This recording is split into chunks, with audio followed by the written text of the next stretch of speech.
నిత్యమాయా జంజాటం వీడు ఒక మహాజ్యోతితో నిన్ను కలుపుతాము రమ్మ సోదరి కమ్ము రాజయోగి యోగ మార్గానికి దేవా ఆహ్వానం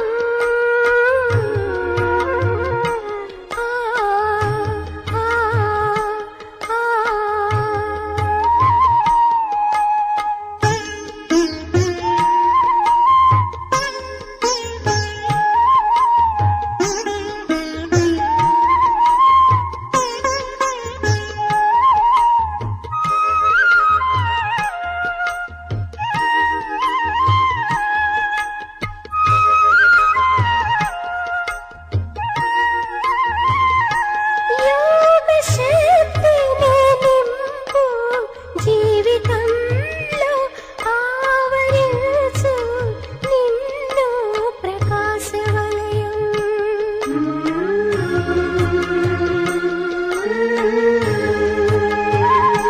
యోగ శక్తిని నింపు జీవితంలో ఆవరించు నిన్ను ప్రకాశవలయం దూరమౌను నీకు అంధకారం ఉంటావు నీవెల్లప్పుడు వెన్నెలలో ఓ స్వర్గీయ దర్శనం చేస్తాము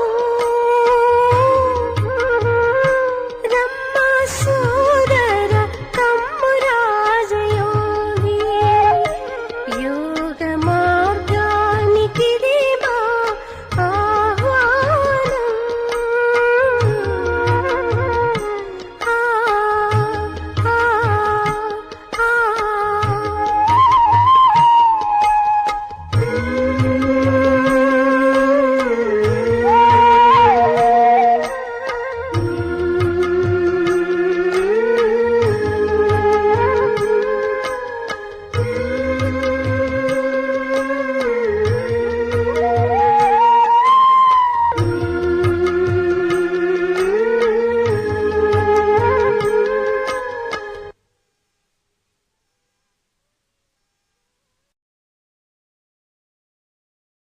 ఓం శాంతి.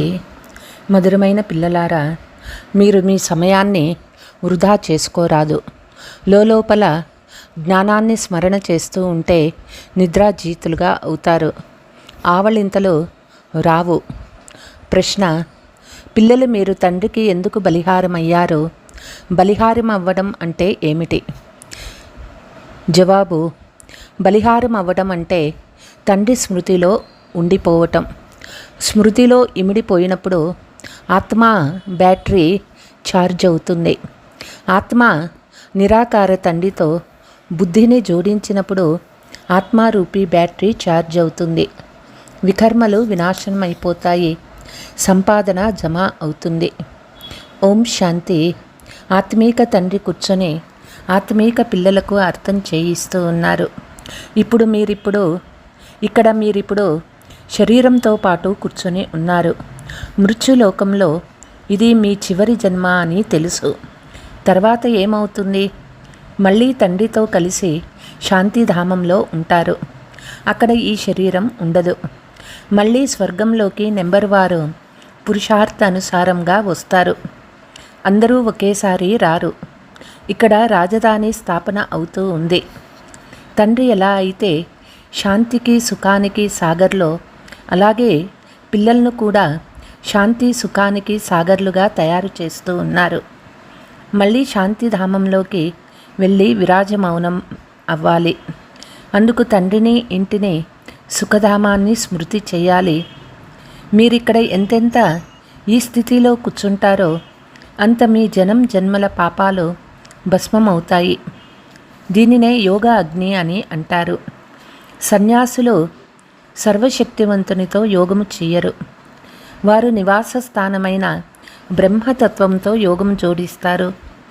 వారు తత్వయోగులు. బ్రహ్మము లేక తత్వముతో యోగం చేసేవారు. ఇక్కడ జీవాత్మల ఆట నడుస్తుంది. అక్కడ స్వీట్ హోమ్, ఇంటిలో కేవలం ఆత్మలే ఉంటాయి. ఆ స్వీట్ హోముకు వెళ్ళేందుకు ప్రపంచమంతా పురుషార్థం చేస్తూ ఉన్నారు. సన్యాసులు కూడా మేము బ్రహ్మలో లీనమవ్వాలని అంటారు. బ్రహ్మలోకి వెళ్ళి నివసిస్తామని అన్నారు. ఇది మీరిప్పుడు అర్థం చేసుకున్నారు.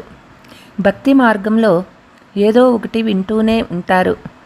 తండ్రి ఇక్కడికి వచ్చి కేవలం 2 విషయాలను అర్థం చేయిస్తారు. మంత్రం జపిస్తారు కదా. కొందరు గురువుల్ని స్మృతి చేస్తారు, కొందరు ఇంకెవరినో స్మృతి చేస్తారు.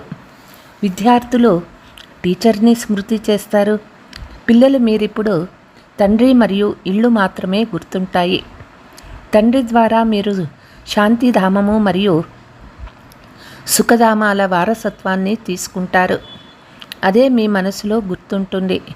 నోటితో పలికే అవసరం లేదు. శాంతిధామం తర్వాత సుఖధామం వస్తుందని బుద్ధి ద్వారా మీరు తెలుసుకున్నారు. మనము మొదట ముక్తికి, తర్వాత జీవన్ముక్తిలోకి వెళ్తాము. ముక్తి జీవన్ముక్తుల దాత తండ్రి ఒక్కరే. సమయాన్ని వృధా చేయకండి. తండ్రి పదే పదే చెప్తూ ఉన్నారు, జనం జన్మల పాప భారం తలపై ఉంది. ఈ జన్మలోని పాపాలు మొదలైనవి గుర్తుంటాయి. సత్యయుగంలో ఈ విషయాలేమీ ఉండవు. జనం జన్మల పాప భారం ఉందని పిల్లలు తెలుసుకున్నారు. మొదటిది జనం జన్మాంతరాల నుండి చేస్తూ వచ్చిన కామ వికారపు వికర్మలు. అంతేకాక తండ్రిని కూడా చాలా నిందించినారు. సర్వులకు సద్గతినిచ్చే తండ్రిని ఎంతగానో నిందించినారు. ఇవన్నీ గుర్తించుకోవాలి. ఇప్పుడు వీలైనంత ఎక్కువగా స్మృతి చేసే పురుషార్థం చేయాలి. వాస్తవానికి వాహ్ అనే సద్గురువునే మహిమ చేస్తారు, గురువుని కాదు. వాహ్ గురు అని అనడంలో అర్థమే లేదు. వాహ్ సద్గురు అనాలి. ముక్తి జీవన్ముక్తిని ఇచ్చేది వారే కదా. ఆ గురువులైతే చాలామంది ఉన్నారు. సద్గురు వీరొక్కరే. మీరందరూ చాలా మంది గురువుల్ని ఆశ్రయించారు. ప్రతి జన్మలో 2-4 గురువులుగా చేసుకుంటారు. గురువులుగా చేసుకొని మళ్ళీ వేరు స్థానాలకు వెళ్తారు. బహుశా ఇంతకంటే మంచి దారి లభిస్తుందేమో అని అనేక గురువుల వద్ద ప్రయత్నాలు చేస్తూ ఉంటారు. కానీ ఏమీ లభించదు. ఇప్పుడిక్కడ ఉండేది లేదని, అందరూ శాంతిధామానికి వెళ్ళాలని పిల్లలు మీకు తెలుసు. తండ్రి మీ ఆహ్వానంపై వచ్చారు. మీరు రండి, మమ్మల్ని పతితుల నుండి పావనంగా చేయండి అని పిలిచారని తండ్రి మీకు గుర్తు చేయిస్తూ ఉన్నారు. శాంతిధామం పావనంగా ఉంటుంది, సుఖధామం కూడా పావనంగా ఉంటుంది. మమ్మల్ని ఇంటికి తీసుకువెళ్ళమని పిలుస్తారు. అందరికీ ఇల్లు గుర్తుంది. మన నివాస స్థానం పరంధామమని ఆత్మ వెంటనే చెప్తుంది. పరంపిత పరమాత్మ కూడా పరంధామంలో ఉంటారు. మనం కూడా పరంధామంలో ఉంటాము. ఇప్పుడు మీపై బృహస్పతి దశ ఉందని తండ్రి అర్థం చేయిస్తారు. ఇది అనంతమైన విషయము. బేహద్దు దశ అందరిపైన ఉంది. చక్రము తిరుగుతూ ఉంటుంది. మనమే సుఖం నుండి దుఃఖంలోకి, మళ్ళీ దుఃఖము నుండి సుఖంలోకి వస్తాము. శాంతిధామము సుఖధామము, తర్వాత ఇది దుఃఖధామము. ఇది కూడా పిల్లలైన మీరిప్పుడు అర్థం చేసుకున్నారు. మనుషుల బుద్ధిలో ఈ విషయాలు కూర్చోవు. తండ్రి ఇప్పుడు జీవించి ఉండే మరణించడం నేర్పిస్తున్నారు. దీపపు పురుగులు దీపంపై బలి అవుతాయి. కొన్ని ప్రేయసులై కాలిపోతాయి, బలిహారం అవుతాయి. కొన్ని చుట్టూ తిరిగి వెళ్ళిపోతాయి. ఇతడు కూడా బ్యాటరీనే కదా. అందరి బుద్ధి యోగం వారొక్కరితోనే ఉన్నది. నిరాకార తండ్రితో బ్యాటరీ జోడింపబడి ఉన్నది. ఆత్మకైతే వారు చాలా సమీపంగా ఉన్నారు కాబట్టి ఇతనికి చాలా సులభం అవుతుంది. తండ్రిని స్మృతి చేయటం ద్వారా మీ బ్యాటరీ ఛార్జ్ అవుతూ ఉంటుంది. పిల్లలు మీకు కొద్దిగా కష్టమవుతుంది, ఇతడికి సులభంగా అవుతుంది. అయినా మీరెంత పురుషార్థం చేయవలసి ఉంటుందో అంత ఇతడు కూడా చేయవలసి ఉంటుంది. ఇతడు ఎంత దగ్గరగా ఉన్నాడో అంత ఇతనిపై భారం కూడా ఉంది. ఎవరి తలపై బరువు బాధ్యత ఉంటుందో అనే గాయనం కూడా ఉంది కదా. ఇతడిపై కూడా చాలా బరువు బాధ్యతలు ఉన్నాయి కదా. తండ్రి అయితే సంపూర్ణమైన వారని అన్నారు, సంపూర్ణంగానే ఉన్నారు. ఇతడు సంపూర్ణంగా అవ్వాలి. వీరు అందరి బాగోగులను చాలా చూసుకోవలసి ఉంటుంది. ఇరువురు కలిసి ఉన్న చింత అయితే ఉంటుంది కదా. దుఃఖము కలిగించే దెబ్బలు పిల్లలపైన ఎంతగా పడుతూ ఉంటాయి. కర్మాతీత స్థితి అయితే చివర్లో వస్తుంది. అంతవరకు ఆలోచన కలుగుతూనే ఉంటుంది కదా. పిల్లల వద్ద నుండి జాబు రాకపోతే ఆరోగ్యం బాగలేదో అనే ఆలోచన వస్తుంది. సర్వీస్ సమాచారం వస్తే వారిని తప్పకుండా తండ్రి స్మృతి చేస్తారు. బాబా ఈ తనువు ద్వారా సర్వీస్ చేస్తారు. అప్పుడప్పుడు మురళి తక్కువగా చెప్తారు. 2-3 రోజులు మురళి రాకపోయినా మీ వద్ద జ్ఞానం పాయింట్లు ఉంటాయి. మీరు కూడా మీ డైరీ చూసుకోవచ్చు. బ్యాడ్జిపై కూడా మీరు బాగా అర్థం చేయించవచ్చు. ఇది సనాతన దేవీ దేవతా ధర్మం ఉన్నప్పుడు ఇతర ఏ ధర్మము ఉండదు. వృక్షము చిత్రము కూడా మీ వద్ద తప్పకుండా ఉండాలి. వెరైటీ ధర్మాల రహస్యం గురించి అర్థం చేయించాల్సి ఉంటుంది. మొట్టమొదట ఒక అద్వైత ధర్మం ఉండేది. ఇప్పుడు విశ్వంలో శాంతి, సుఖము, పవిత్రత ఉండేది. తండ్రి ద్వారానే వారసత్వం లభిస్తుంది. ఎందుకంటే తండ్రి శాంతి సాగర్లు, సుఖ సాగర్లు కదా. ఇంతకుముందు మీకు కూడా ఏమీ తెలియదు. ఇప్పుడు ఎలాగైతే తండ్రి బుద్ధిలో ఇవన్నీ ఉన్నాయో అలాగే మీరు కూడా అవుతారు. మీరు కూడా సుఖ శాంతి సాగర్లుగా అవుతారు. ఏ విషయంలో లోపముందని తమ లెక్కాచారాలను చూసుకోవాలి. ఎవరిని అసంతుష్టపరచకుండా నడుచుకునేటంటిది ప్రేమ సాగర్నిలా ఉన్నానా, నా నడవడిక ఎవరైనా అసంతుష్టంగా అయ్యేలా ఉందా అని మీపై మీరే గమనం ఉంచుకోవాలి. బాబా ఆశీర్వాదాలు ఇస్తే అలా తయారైపోతాంలే అని అనుకోరాదు. నేను డ్రామా అనుసారం నా సమయానికి వచ్చానని తండ్రి చెప్తూ ఉన్నారు. ఈ కార్యక్రమం నాకు కల్పకల్పము ఉన్నది. ఈ జ్ఞానాన్ని ఇతరులెవ్వరూ ఇవ్వలేరు. సత్యమైన తండ్రి, సత్యమైన టీచర్ సద్గురు ఒక్కరే. ఈ నిశ్చయం మీకు దృఢంగా ఉంటే మీకు విజయం లభిస్తుంది.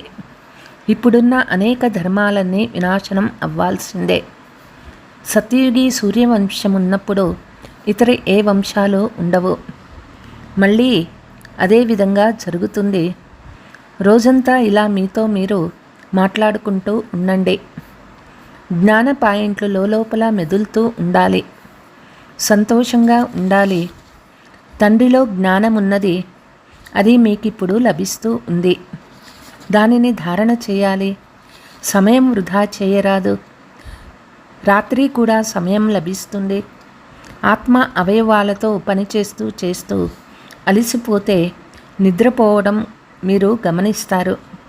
భక్తి మార్గంలోని అలసటంట తండ్రి దూరం చేసి అలసట లేకుండా చేస్తారు.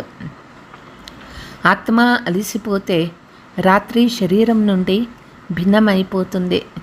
దీనినే నిద్ర అని అంటారు. నిద్రించేదెవరు? ఆత్మతో పాటు కర్మేంద్రియాలు కూడా నిద్రిస్తాయి. కావున రాత్రి నిద్రించే సమయంలో కూడా తండ్రిని స్మృతి చేస్తూ ఆ విధంగా ఆలోచిస్తూ నిద్రించాలి. చివరిలో రాత్రి పగలు మీరు నిద్రను జయించేవారుగా అవ్వవచ్చు. తర్వాత స్మృతిలోనే ఉంటారు. చాలా సంతోషంగా ఉంటారు. 84 జన్మల చక్రము తిప్పుతూ ఉంటారు. ఆవలింతలు లేక తూగురాదు. ఏ నిద్రను జయించే పిల్లలు సంపాదన చేయనప్పుడు ఎప్పుడూ నిద్రించరాదు. జ్ఞానంలో మస్తు అయిపోయినప్పుడు మీకు అలాంటి స్థితి ఉంటుంది. ఇక్కడ మీరు కొద్ది సమయమే కూర్చుంటారు. ఎప్పుడూ ఆవలింతలు, కునికిపాట్లు రాకూడదు. ఇతర వైపులకు గమనం వెళ్తే ఆవలింతలు వస్తాయి. పిల్లలు మీకు ఇతరులను కూడా మన సమానంగా తయారు చేయాలని గమనం ఉండాలి. ప్రజలైతే కావాలి కదా, లేకుంటే రాజులుగా ఎలా అవుతారు? ధనం ఇస్తూ ఉంటే ధనం తరగదు అని ఇతరులకు అర్థం చేయిస్తారు. దానం చేస్తే ఉంటే ఎప్పటికీ తరిగిపోదు, జమ అవ్వదు. లేకపోతే మనుషులు చాలా పిసినారులుగా ఉదాసీనంగా కూడా ఉంటారు. ధనం గురించి చాలా కొట్లాడుకుంటూ ఉంటారు. తండ్రి చెప్తూ ఉన్నారు, ఇక్కడ నేను మీకు అవినాశి ధనాన్ని ఇస్తాను, దానిని మీరు మళ్ళీ ఇతరులకు ఇస్తూ ఉండండి. ఇందులో పిసినారిగా అవ్వరాదు. దానము చెయ్యకపోతే అది ఉన్నా లేనట్లే. ఈ సంపాదన అలాంటిది. ఇందులో పోట్లాటలు మొదలైన వాటి మాటే లేదు. దీనినే గుప్తమని అంటారు. మీరు గుప్త సైనికులు. పంచవికారాలతో మీరు యుద్ధం చేస్తారు. మిమ్మల్ని గుప్త సైనికులని అంటారు. కాలినడక సైన్యం చాలా ఉంటుంది. ఇక్కడ కూడా అలాగే ప్రజలు చాలామంది ఉన్నారు. కెప్టెను, మేజర్లు మొదలైన వారందరూ ఉంటారు. మీరు సైనికులు. మీలో కూడా నెంబర్ వారుగా ఉన్నారు. ఎవరు కమాండరో, ఎవరు మేజరో బాబా అర్థం చేసుకుంటారు. మహారథులు, అశ్వరూఢులు ఉన్నారు కదా. 3 విధాలుగా అర్థం చేసుకునేవారు ఉన్నారని బాబాకి తెలుసు. మీరు అవినాశి జ్ఞాన రత్నాల వ్యాపారం చేస్తూ ఉన్నారు. గురువులు కూడా వ్యాపారం నేర్పిస్తారు. గురువులే వెళ్ళిపోతే వారి తర్వాత శిష్యులు నడిపిస్తారు కదా. అది స్థూలమైనది, ఇది సూక్ష్మమైనది. అనేక విధాలైన ధర్మాలు ఉన్నాయి. ప్రతి ఒక్కరికి వారి వారి మతం ఉన్నది. వారు ఏమి నేర్పిస్తారో, ఏమేమి చెప్తూ ఉన్నారో ఆ విషయాలు మీరు కూడా వెళ్ళి వినవచ్చు. తండ్రి మీకు 84 జన్మల కథను అర్థం చేయిస్తారు. పిల్లలైన మీకే తండ్రి వచ్చి వారసత్వం ఇస్తారు. ఇది డ్రామాలో నిర్ణయించబడింది. కలియుగం చివరి వరకు ఆత్మలు వస్తూనే ఉంటారు, వృద్ధి చెందుతూ ఉంటారు. తండ్రి ఇక్కడున్నంత వరకు సంఖ్య పెరుగుతూనే ఉంటుంది.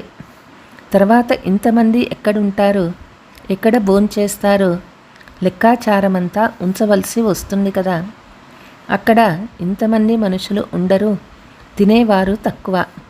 అందరికీ వారి వారి పట్ల వారి వారి పంట ఉంటుంది. ధాన్యం ఉంచుకొని ఏం చేస్తారు? ఇక్కడ చేస్తున్న విధంగా అక్కడ వర్షం కొరకు యజ్ఞాలు మొదలైనవి చేయవలసిన పనే ఉండదు. తండ్రి యజ్ఞాన్ని రచించారు.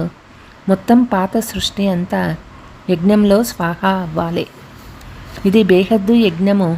వారు హద్దు యజ్ఞాన్ని వర్షం కొరకు రచిస్తారు. వర్షం పడితే యజ్ఞం సఫలమవుతుందని సంతోషిస్తారు. వర్షం కురవకపోతే ధాన్యం ఉండదు, కరువులు వస్తాయి. భలే యజ్ఞాలు మొదలైనవి రచిస్తారు. యజ్ఞం చేసినా వర్షం కురవకపోతే ఏమి చేయగలరు? అనేక ఆపదలు రానున్నాయి. రోకటిలావంత వర్షధారలు, భూకంపాలు మొదలైనవన్నీ జరగనున్నాయి. డ్రామా చక్రాన్ని అయితే పిల్లలైన మీరు అర్థం చేసుకున్నారు. ఈ చక్రము కూడా చాలా పెద్దదిగా ఉండాలి. మంచి మంచి ముఖ్య స్థానాలలో ఈ చిత్రాలను ప్రదర్శిస్తే గొప్ప గొప్పవారు చదువుతూ ఉంటారు. ఇప్పుడు పురుషోత్తమ సంగమయుగమని అందరూ తప్పకుండా అర్థం చేసుకుంటారు. కలియుగంలో చాలామంది మనుషులున్నారు. సత్యయుగంలో మనుషులు కొంతమంది మాత్రమే ఉంటారు. మిగిలిన వారంతా తప్పకుండా సమాప్తమైపోతారు. శివ జయంతి అంటేనే స్వర్ణ జయంతి, లక్ష్మీనారాయణ జయంతి. చాలా సహజమైన విషయము. శివ జయంతిని జరుపుకుంటారు. వారు అనంతమైన తండ్రి, వారే స్వర్గస్థాపన చేశారు. మీరు స్వర్గవాసులుగా ఉండేవారు. ఇది నిన్నటి విషయమే. ఇది చాలా సహజమైన విషయము. పిల్లలు బాగా అర్థం చేసుకొని ఇతరులకు అర్థం చేయించాలి. సంతోషంగా కూడా ఉండాలి. ఇప్పుడు మనం సదాకాలం వరకు జబ్బుల నుండి దూరమై 100% ఆరోగ్యంగా సంపన్నంగా అవుతాము. ఇక కొద్ది సమయం మాత్రమే ఉన్నది. ఎన్ని దుఃఖాలున్నా, మృత్యువు మొదలైనవి జరిగినా మీరు ఆ సమయంలో చాలా సంతోషంగా ఉంటారు.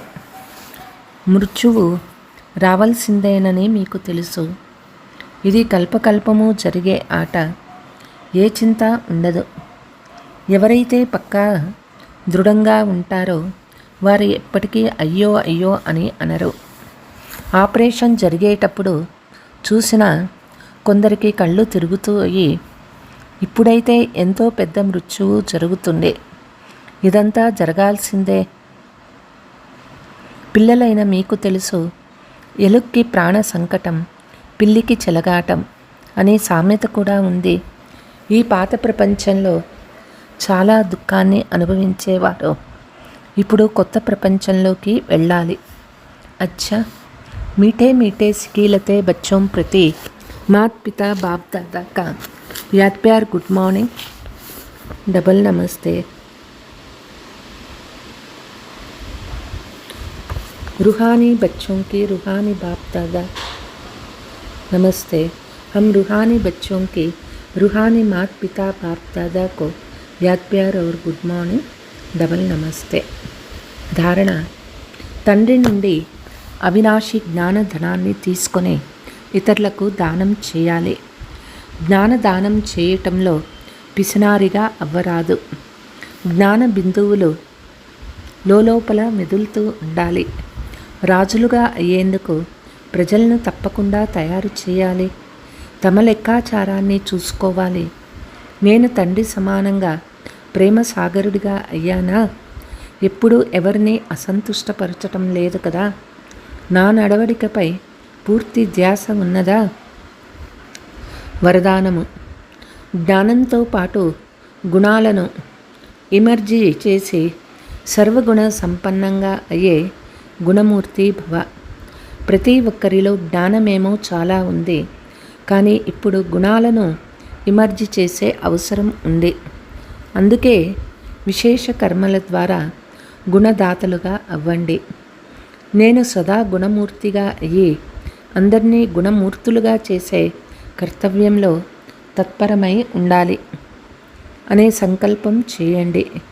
దీని ద్వారా వ్యర్థాన్ని చూసేందుకు, వినేందుకు లేక చేసేందుకు సమయం లభించదు. ఈ విధి ద్వారా స్వంత బలహీనతలు లేక సర్వుల బలహీనతలు సహజంగా సమాప్తమైపోతాయి. కనుక ఇందులో ప్రతి ఒక్కరూ స్వయాన్ని మొదట నెంబరు నిమిత్తమని భావించి సర్వగుణ సంపన్నంగా తయారయ్యి ఇతరులను తయారు చేసేందుకు ఉదాహరణగా అవ్వండి. స్లోగన్, మనసా ద్వారా యోగదానము, వాచా ద్వారా జ్ఞానదానము, కర్మణా ద్వారా గుణదానము చేయండి. అచ్చా, ఓం శాంతి.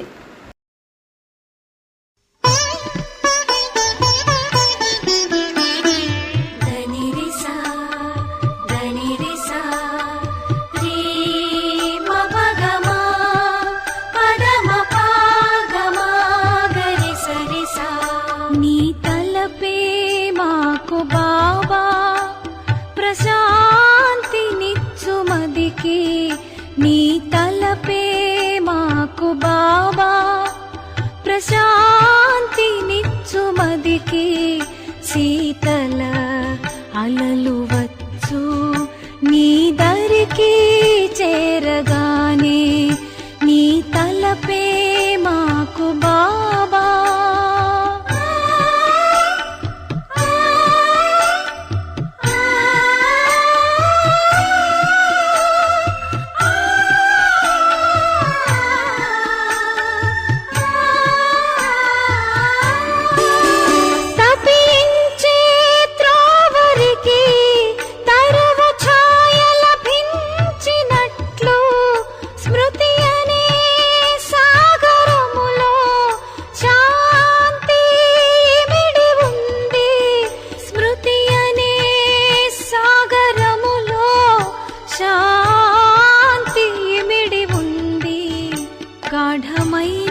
భౌతిక లోకంలో ఎవరికి ఎచట తెలపాలి నీ తలపే మాకు బాబా